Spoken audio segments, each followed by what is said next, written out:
Salmo 19. Poderoso es nuestro Dios.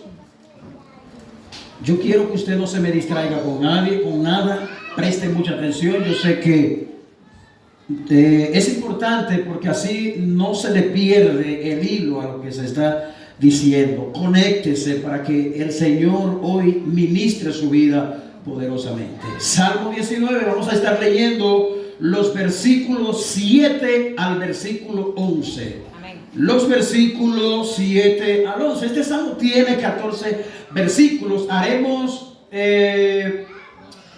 mención solamente de los demás versículos, pero la exposición de este mensaje está centrada mayormente en los pasajes bíblicos que vamos a leer. Si ya todos lo tienen, vamos a dar lectura en el nombre del Señor Jesucristo. La ley de Jehová es perfecta. Preste atención. Perfecta porque convierte el alma. El testimonio de Jehová es fiel, que hace sabio al sencillo. Los mandamientos de Jehová son rectos, alegran el corazón. El precepto de Jehová es puro. ¿Por qué? Porque alumbra los ojos. Versículo 9. El temor de Jehová es limpio, permanece para siempre. Los juicios de Jehová son verdad, todos justos. Deseables son más que el oro, más que mucho oro refinado, y dulce más que la miel, que la que destila del panal. Wow. Aleluya. Versículo 11. Tu siervo es además amonestado con ello. ¿Con qué? Con lo que ya hemos leído. En guardaros hay gran recompensa. La versión del 1960 dice: en guardarlo hay gran galardón. De manera que es importante a veces ver la Biblia en diferentes versiones. Pero demos gracias a Dios, Padre. En esta mañana queremos exponer tu palabra en total dependencia del Espíritu Santo. Por más que yo haya leído y me haya preparado, haya estudiado, haya organizado un bosquejo, si tú no vienes y acompañas esta predicación mediante el Espíritu Santo, aquí no va a pasar nada. Por eso clamamos a ti y te pedimos que nos acompañe mientras pongamos tu santa palabra. En el nombre de Jesús. Siéntese muy bien cómodo, hermano. Y como dice el pastor Miguel Núñez acerca de la exposición de la palabra de Dios, trillemos sobre terreno santo. Amén. Cada vez que tomamos un pasaje bíblico para predicarlo es caminar por terreno santo. Así que mi anhelo es que Dios le hable a usted en esta mañana. Amén. El libro de los Salmos está compuesto por 150 capítulos, es decir, es el libro más largo que tiene la Biblia. Pero el tema central del libro de los Salmos, el contenido de los Salmos, es un contenido de alabanza y de adoración. Es decir, al nosotros leer un salmo, estamos leyendo un cántico que el pueblo de Dios acostumbraba a hacer. Ese es el contenido principal, aparte de rogativas, oraciones y peticiones. Pero el contenido más amplio que tiene el libro de los Salmos son cánticos de alabanza y de adoración. Yo espero que este micrófono no me dé mucha lucha. Trataré de aquietarme. Entonces, hermanos, hemos tomado un salmo que es de estos salmos que son muy notables y muy conocidos. Y todo esto por el contenido que este salmo tiene. A cualquier persona usted le menciona el Salmo 23 y inmediatamente le llegará a la mente qué es lo que dice el Salmo 23.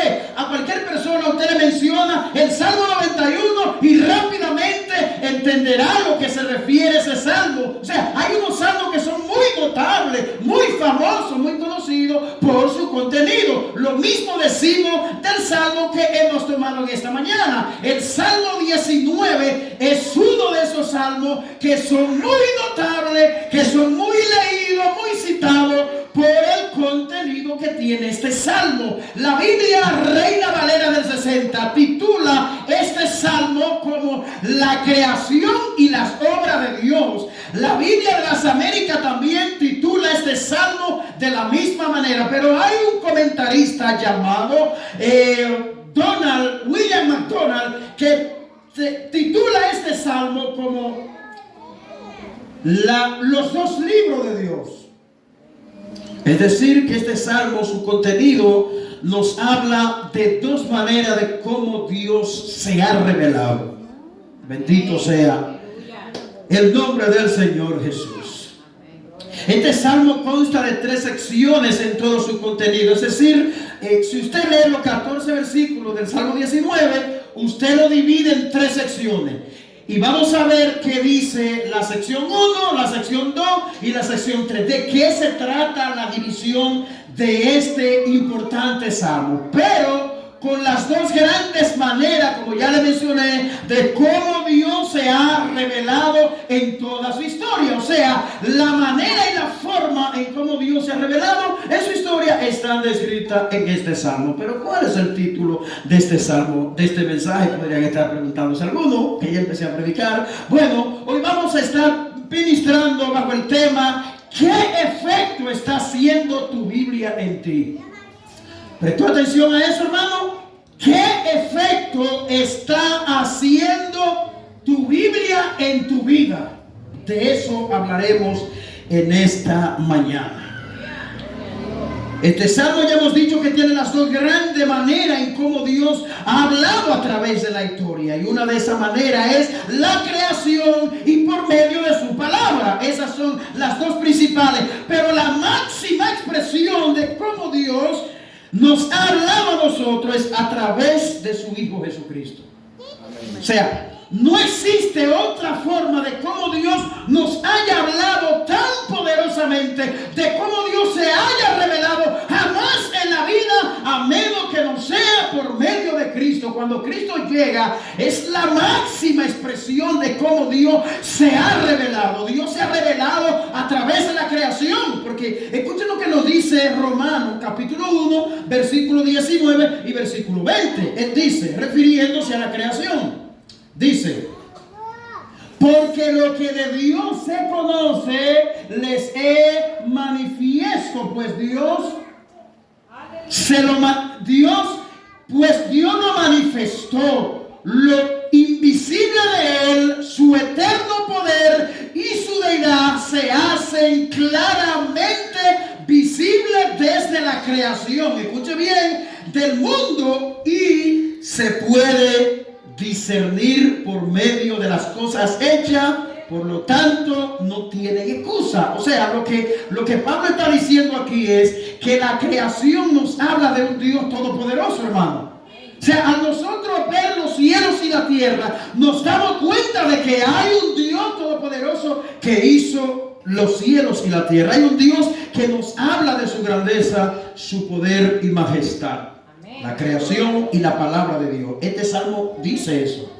Este salmo dice que Dios se ha revelado a través de la creación y a través de la ley de Dios, que es su palabra. Nosotros podríamos ver los primeros 3 versículos de esta sección. Escuchen lo que dice. Dice que los cielos cuentan la gloria de Dios. ¿Usted está viendo? O sea, los cielos me hablan de la gloria de Dios que tú y yo nunca hemos visto. ¡Wow! Eso es increíble. Y a veces nosotros vemos el cielo y eso no nos llena de impresión.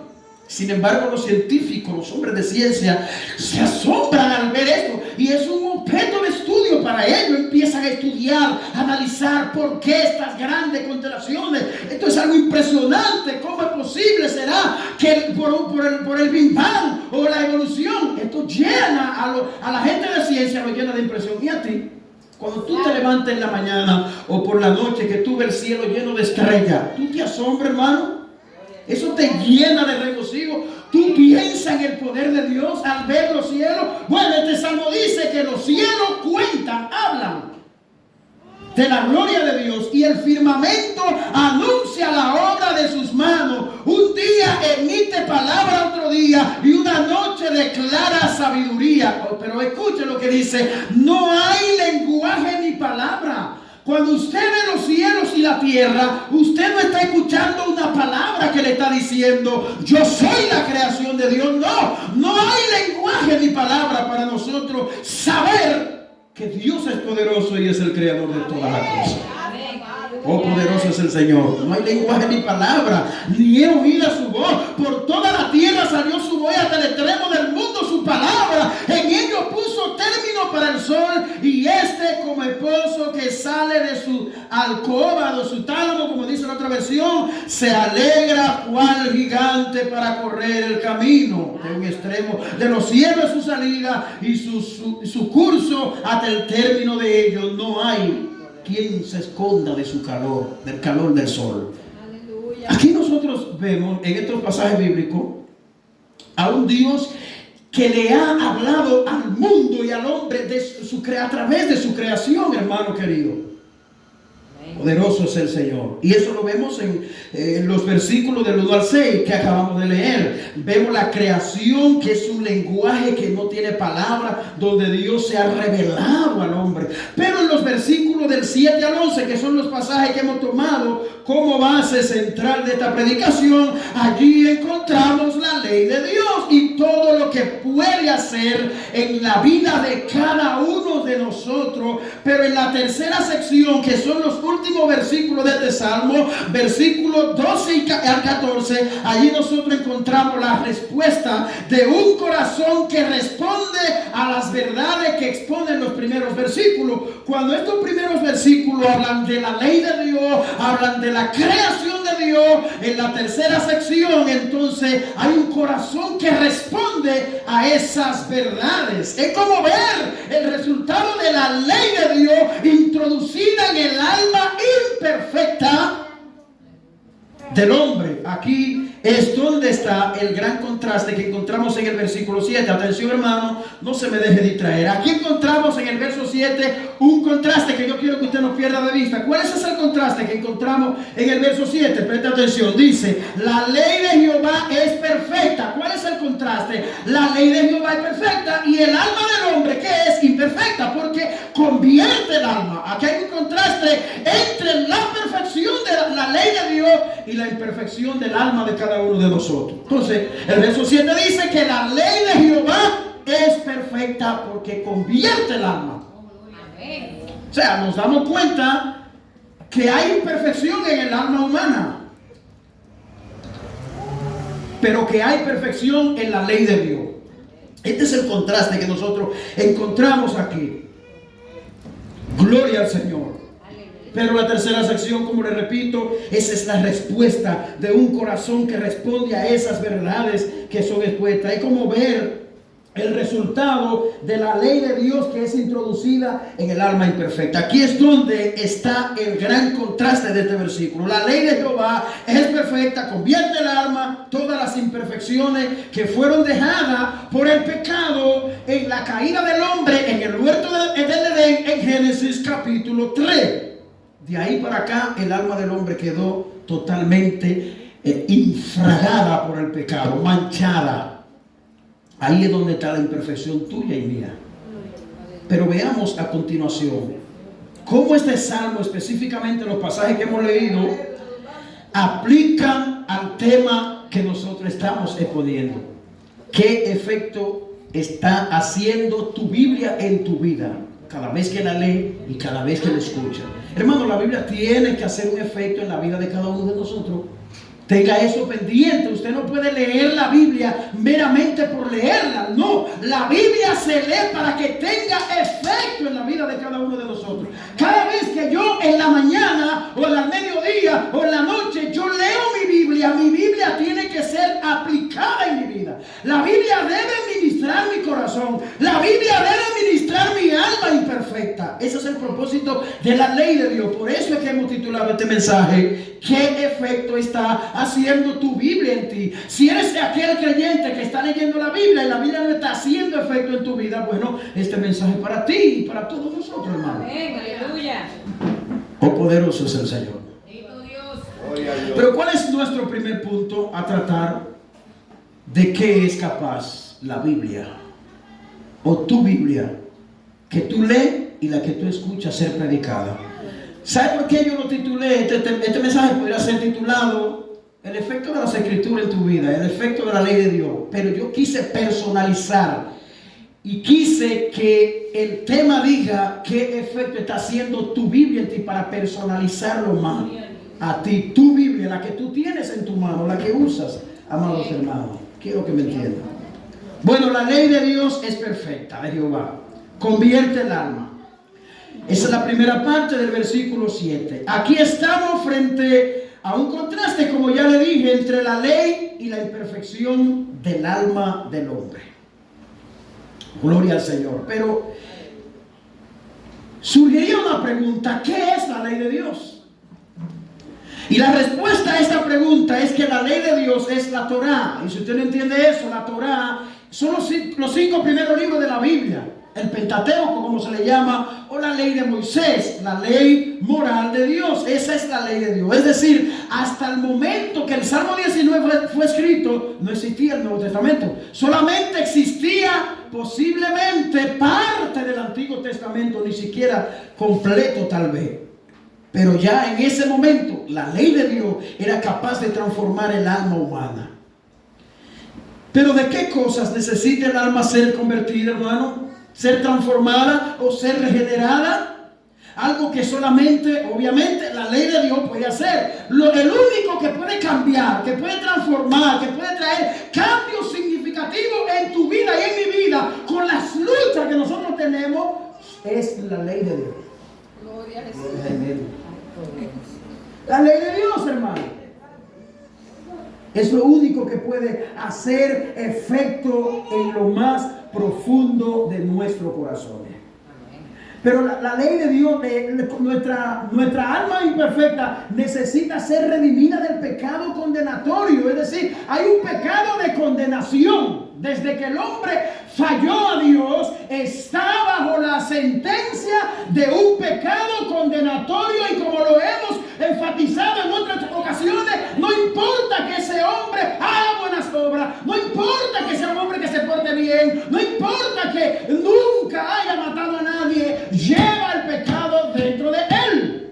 Y por ende está condenado, hermano. Gloria a Jesús. El pecado condenatorio. ¿De qué necesita el alma ser convertida? De esa dulce comunión que el hombre tenía con Dios, y por ende, como resultado, le será otorgada dulce refrigerio. Oh, gloria a Dios. Que solo Dios puede dar.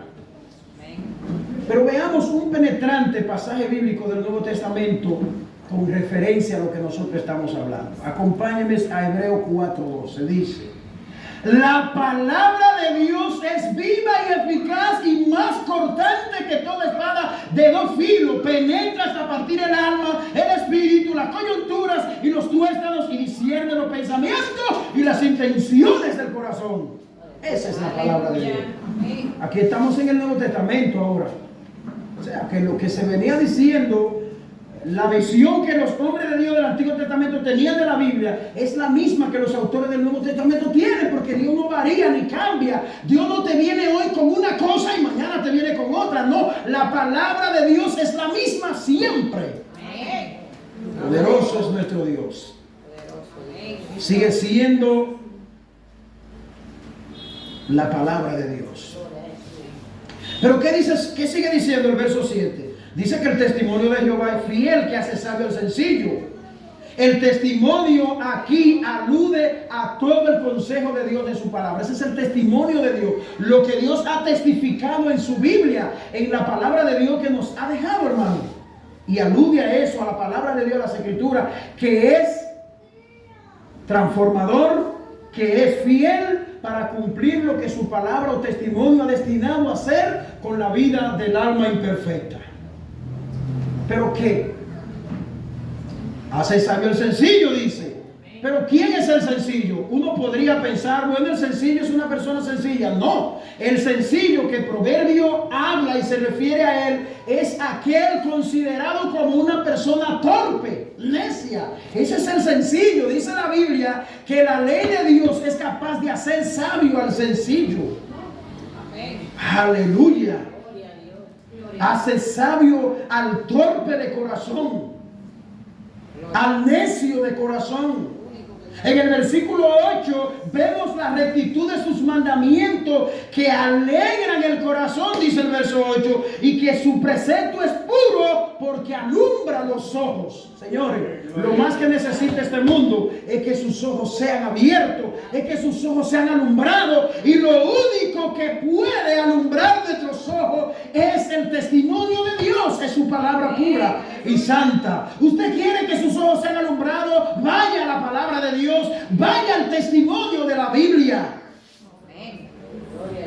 Versículo 9 dice que el temor de Jehová es limpio, que permanece para siempre. ¿Qué significa esta gran verdad? Que el temor de Jehová permanece para siempre. Esto nos da la idea de que lo que produce el temor de Dios en la vida de nosotros va a tener repercusión por toda una eternidad. O sea, el temor de Jehová es fiel, que permanece para siempre. O sea, los resultados del temor de Dios en tu vida y en mi vida serán tan importantes que tendrán efecto por toda una eternidad. O sea, el temor de Dios te llevará a gozar de los grandes privilegios que Dios tiene para ti y para mí. El temor de Jehová permanece para siempre, hermano.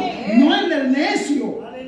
Al necio usted lo ve hoy tomando sus propias decisiones, tomando sus propios caminos, pero su fin, dice la Biblia, es camino de muerte. Hay caminos que al hombre le parecen derechos, correcto, bueno, satisfactorio, pero su final será camino de muerte. Y la Biblia aquí en este salmo está advirtiendo de que nosotros cultivemos el temor de Dios en nuestra vida, hermano.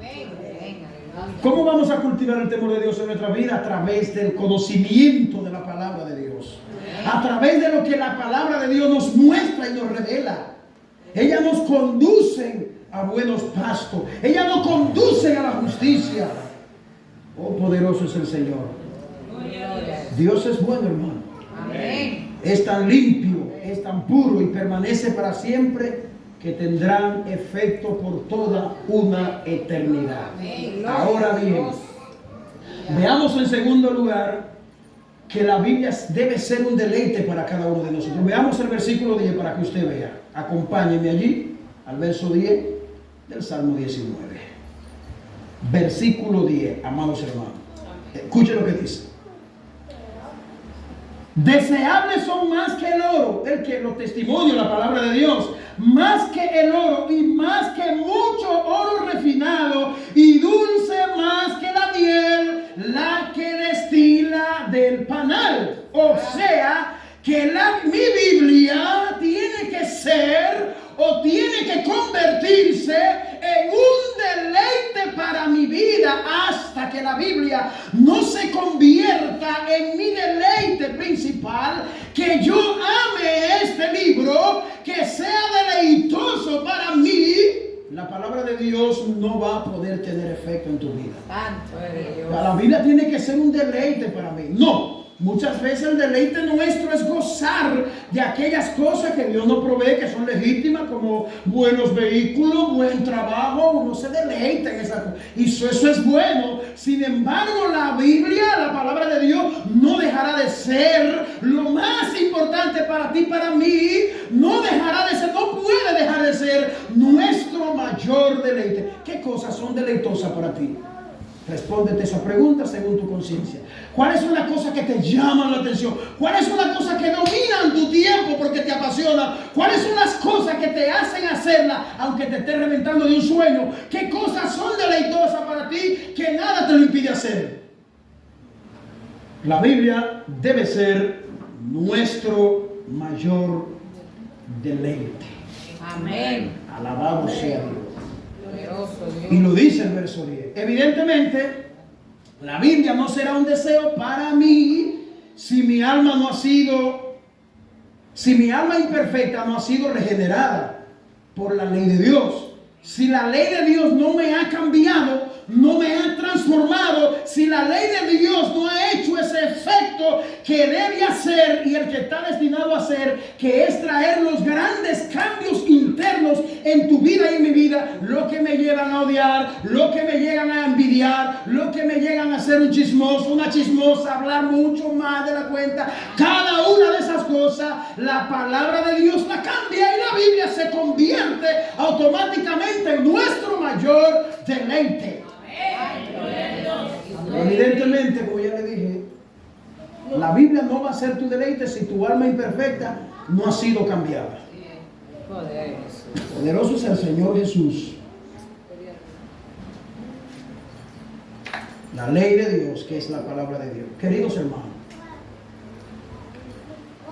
¿qué tanto deseas tú la palabra de Dios a tal punto que ella esté impactando tu vida con profundo efecto? Desde lo más recóndito de tu alma y de tu corazón. ¿Cuál es el efecto está haciendo esa Biblia que tú tienes de 66 libros, que la trae a la iglesia, la lleva a tu casa, vive con ella? Pregúntate, ¿qué efecto diario está haciendo esa Biblia en tu vida cuando tú la estás leyendo, hermano? Es lo que nosotros debemos preguntarnos. ¿Me está confrontando? ¿Me está aconsejando? ¿Me está esa Biblia molestando cada vez que yo la leo y cada vez que escucho predicarla? ¿Le estoy yo prestando atención? Si hay una área en mi vida débil que me hace ser un envidioso, o si tengo luchas para yo perdonar a alguien, etcétera, etcétera, ¿la Biblia me está edificando a mí? Aleluya. Yo debo preguntarme eso, hermano. ¿Hasta qué punto la Biblia está haciendo eso en tu vida, que está trayendo efecto profundo? Que dijeron de ti cualquier cosa. No, hombre, yo no le hago caso a eso. Olvídate de eso. Amén. Lo amo, lo perdono. Punto. Ese es el efecto que la Biblia está trayendo en tu vida. Amén. Resulta todo lo contrario. Cuando la Biblia no está haciendo efecto en ti, te metes en machismo, te metes en macuento, no amas a los hermanos como debes amarlo, tú no amas tu iglesia local como debes amarla, no amas a tus hermanos, tu familia como debes amarlo, porque la palabra de Dios no está haciendo el efecto que debe hacer en tu vida. Oh, poderoso es el Señor, hermano. Es tu Biblia quien gobierna. Atención, hermano, deja a Donali tranquila que lo controle. Yo veo la vista de todo por allá. ¿Es tu Biblia quien gobierna tus decisiones, hermano? Respóndete esa pregunta. Que todos aquí tenemos decisiones que tomar. Pero tu Biblia está gobernando esas decisiones que estás tomando. Yo creo que todos ustedes deberían estar haciendo nota y escribiendo esta mañana. ¿Es tu Biblia la que gobierna tus decisiones? ¿Están alumbrando tus ojos? ¿Es la Biblia tu mayor deseo? ¿Están alumbrando tus ojos? ¿Está la Biblia produciendo cambios significativos en tu vida como hijo de Dios, trayendo crecimiento y madurez espiritual en tu vida? Amén, aleluya. Gloria a Dios. Y todo esto, si ella es tu mayor deleite. Amén. Si la Biblia no es tu mayor deleite, no va a hacer nada en ti. Nada. Yo creo que muchos de nosotros cuidamos más un juego de muebles que tenemos en nuestra casa que la Biblia. Yo creo que muchos de nosotros, muchos creyentes, cuidan más un adorno que tienen en su casa más que su propia Biblia, hermano. Hay gente que, ay, cuidado muchachos, si me ensucia eso, y revienta a cualquier muchacho. Tu deleite debe ser la palabra de Dios, hermano. Hermano, este mundo se está cayendo a pedazos.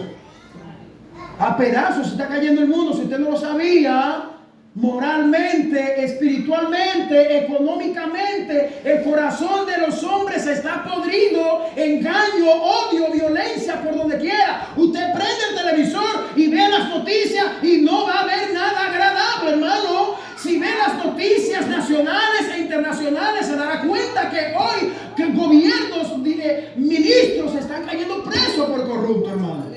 Ese es el mundo que nos ha tocado vivir a nosotros. Y si no nos abrazamos de la palabra de Dios, ¿a dónde iremos nosotros, hermano? Si no nos abrazamos de su palabra, ¿a dónde iremos? Deja que la Biblia te gobierne, hermano.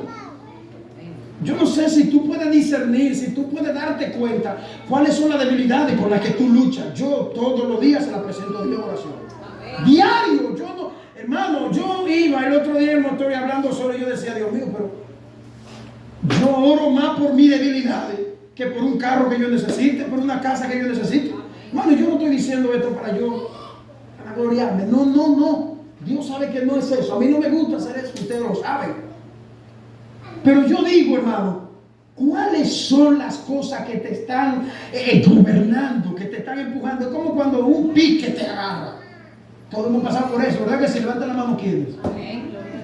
Eso es como cuando un pique te coge, que tú agarras y ese pique es tan fuerte que tú agarres y haces cualquier cosa. A mí me ha pasado. A mí me ha pasado, hermano, que yo he cogido un incomodamiento tan fuerte que me ha llevado a salirme de los límites.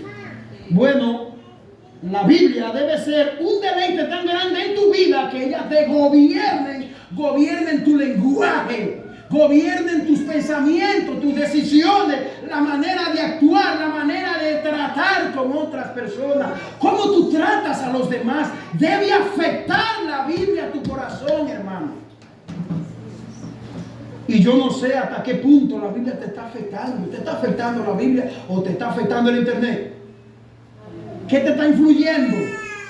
¿La Biblia o lo que el mundo te informa? ¿Cuál de las dos? ¡Aleluya! Es una alma imperfecta, hermano, la que nosotros tenemos. Oh, poderoso es el Señor. Pero veamos en tercer y último lugar el resultado o efecto que trae su ley en cada uno de nosotros. Versículo 11 dice: tu siervo es además amonestado con ello. En guardarlo hay gran recompensa. Wow, óigame. O sea, hay grande recompensa en guardar su testimonio. En guardar la ley de Dios habrán grandes recompensas en tu vida y en mi vida, hermano. El versículo 11 habla de amonestación y habla de galardón, y esto hace referencia al resultado que ofrece la ley de Dios a cada uno de nosotros. ¿Y cuál es ese resultado? Que la ley de Dios traerá a nuestras vidas. El carácter nuestro será forjado, el carácter de Cristo. La imagen de Cristo se va a vislumbrar cada vez más en mi vida, en mi hogar, en mi familia, en mi comunidad, en la universidad, en la escuela, en el trabajo, etcétera, etcétera. Gloria a Jesús. Poderoso es el Señor. Gloria a Dios. ¿Crees tú importante que el carácter de Dios se forme en tu vida? Eso es demasiado importante. Eso es demasiado importante. Pastor, es que hay mucha lucha. Sí, yo también la tengo. Hay lucha, hermano, porque hay luchas fuertes. Pero no significa que las luchas son tan fuertes que no puedo yo ser cambiado por la palabra de Dios. No, la gracia de Dios está destinada para cada uno de nosotros. En conclusión, los creyentes deben ser cautivados por la palabra de Dios. Cautivados, ¿usted sabe lo que significa eso? Cautivados por la palabra de Dios. Piensa en algo que te cautiva. Bueno, tú tienes que ser cautivado por la palabra de Dios. Yo tengo que ser cautivado por su palabra. De lo contrario, seremos creyentes con anemia espiritual. Haz de la ley de Dios tu mayor deleite, hermano. De lo contrario, tu deleite será el pecado y todo lo que el mundo te ofrece. Si no te deleitas por la ley de Dios, tus luchas van a ser más fuertes, más agresivas. Porque algo te está jalando. ¿Recuerdan ustedes un pasaje bíblico que se encuentra en los evangelios? Evangelio de Mateo, capítulo 24, me parece que el verso, capítulo 7, verso 24, dice que ninguno puede servir a dos señores, porque amará a uno y aborrecerá al otro.